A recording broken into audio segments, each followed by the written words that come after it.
আপনার কি কখনো এমন মনে হয়েছে কারো নজর আপনাকে অনুসরণ করছে? অদ্ভুত কণ্ঠস্বর শুনেছেন অথচ পাশে কেউ নেই। আবার আপনি কি কখনো এমন কিছু দেখেছেন যা বাস্তবে ঘটার কথা নয়? এমন কিছু অনুভব করেছেন যা যুক্তি দিয়ে ব্যাখ্যা করা সম্ভব নয়? দর্শক, এই সবগুলো প্রশ্নের উত্তর হ্যাঁ হওয়াটা খুব স্বাভাবিক, কারণ এই অস্বাভাবিক কর্মকাণ্ডের পেছনে কাজ করে এক অদৃশ্য শক্তি, যার নাম ব্ল্যাক ম্যাজিক বা কালো জাদু।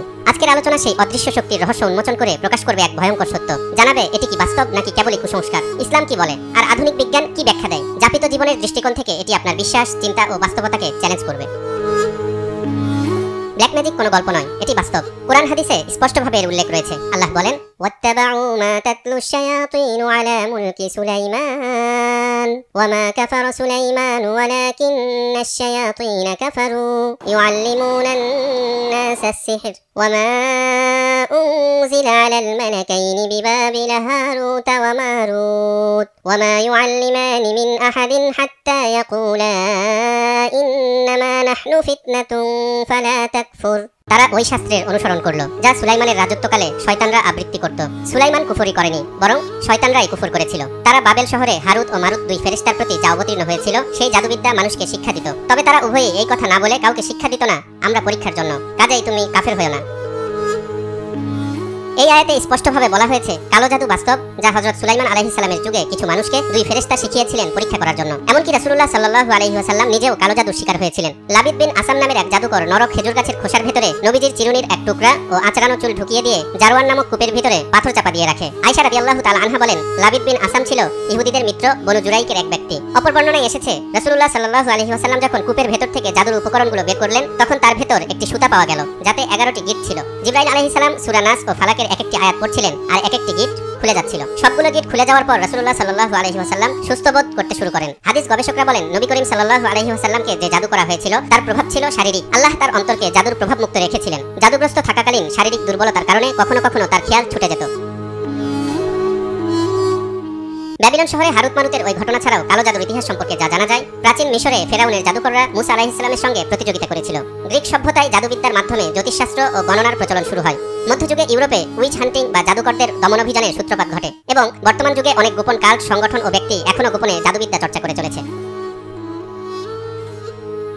এতক্ষণের এই ছোট্ট ইতিহাস থেকে আমরা জানতে পেরেছি মানুষ হাজার হাজার বছর ধরে কালো জাদুর অস্তিত্বে বিশ্বাস করে আসছে। কিন্তু প্রশ্ন হলো, এই ব্ল্যাক ম্যাজিক বা কালো জাদুর মাধ্যমে আসলে কি করা হয়? আল্লাহ তাও বলে দিয়েছেন পবিত্র কোরআনে। এরশাদ হচ্ছে, ফায়াতাআল্লামুনা মিনহুমা মা ইউফাররিকুনা বিহি বাইনাল মারই ওয়া যাওজিহি ওয়া মা হুম বিদাররিনা বিহি মিন আহাদিন ইল্লা বিইযনিল্লাহ ওয়া ইয়াতাআল্লামুনা মা ইয়াদুররুহুম ওয়া লা ইয়ানফাউহুম। তারা তাদের কাছ থেকে এমন জাদু শিখত যার দ্বারা স্বামী ও স্ত্রীর মধ্যে বিচ্ছেদ ঘটে। তারা আল্লাহর আদেশ ছাড়া তদ্বারা কারো অনিষ্ট করতে পারত না, যা তাদের ক্ষতি করে এবং কোনো উপকার করে না। তারা তাই শিখে। বাস্তবেও আমরা দেখি অনেক স্বামী স্ত্রী হঠাৎ একে অপরকে সহ্য করতে পারে না, অকারণে ঝগড়া, বিচ্ছেদ বা সম্পর্কের অবনতি হয়। অনেক সময় এটাই শয়তানের প্ররোচনা বা ব্ল্যাক ম্যাজিকের ফলে হয়ে থাকে।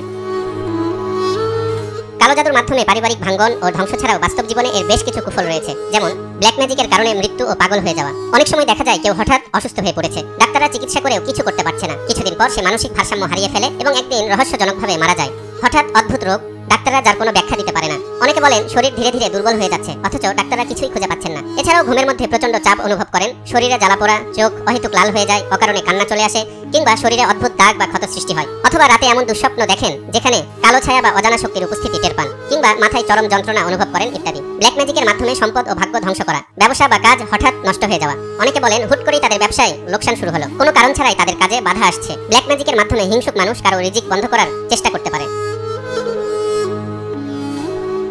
অনেকে বলেন কালো জাদুর শিকার হলে শরীরে দুর্বলতা, অবসাদ, ভয় বা প্রচন্ড মাথা ব্যথা হয়। কিন্তু এর সবকিছু কি আসলে জাদুর কারণে, নাকি মানসিক ও শারীরিক অসুস্থতার ভুল ব্যাখ্যা? এসব ব্যাপারে কি বলছে আধুনিক বিজ্ঞান? চিকিৎসকরা প্রথমে যে কথাটি বলে থাকেন তা হচ্ছে 1.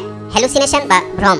অনেকে কালো জাদুর লক্ষণ হিসেবে যা বর্ণনা করেন তা আসলে সিজোফ্রেনিয়া বা মানসিক অবসাদের লক্ষণ হতে পারে। 2. Paranormal experience. মানুষের ব্রেন যখন অতিমাত্রায় স্ট্রেসড হয় তখন মস্তিষ্ক বিভ্রান্তিকর ইমেজ তৈরি করতে পারে। 3. স্লিপ প্যারালাইসিস বা ঘুমের মধ্যে জড়তা। অনেকেই বলে তারা রাতে চাপ অনুভব করেন বা কোনো ছায়া দেখেন, কিন্তু বিজ্ঞান বলে এটি স্রেফ স্নায়বিক একটি সমস্যা। 4. ম্যাস হিস্টেরিয়া বা গণ উন্মাদনা। একটি গ্রুপ যদি বিশ্বাস করে কোনো স্থান বা ব্যক্তি অভিশপ্ত, তাহলে মস্তিষ্কে ভয় কাজ করে এবং তারা সত্যিই অস্বাভাবিক কিছু অনুভব করে। তাহলে দর্শক, আপনাদের কি মনে হচ্ছে, ব্ল্যাক ম্যাজিক কি কেবলই কুসংস্কার? উত্তরটা আমি দিয়ে দিই। ইসলামিক দৃষ্টিকোণ থেকে কালো জাদু সত্য, তবে সব সমস্যার পেছনে এটি কারণ নয়। তাই আপনার যে কোনো ধরনের শারীরিক ও মানসিক রোগ হলে আগে ডাক্তার দেখান। যদি সমাধান না হয় এরপর কোরআন ও সুন্নাহ অনুযায়ী রুহানি চিকিৎসা নিন। এছাড়া আপনি নিজেও কালো জাদু থেকে বাঁচার জন্য ইসলামের কিছু নির্দেশনা মেনে চলতে পারেন। যেমন নিয়মিত সকালে ও বিকেলে সূরা ফালাক ও সূরা নাস পড়বেন, ঘুমানোর আগে আয়াতুল কুরসি পাঠ করবেন এবং তাহাজ্জুদের নামাজ পড়ে আল্লাহর কাছে সমস্ত আপদ বিপদ ও বালা মুসিবত থেকে পানাহ চাইবেন।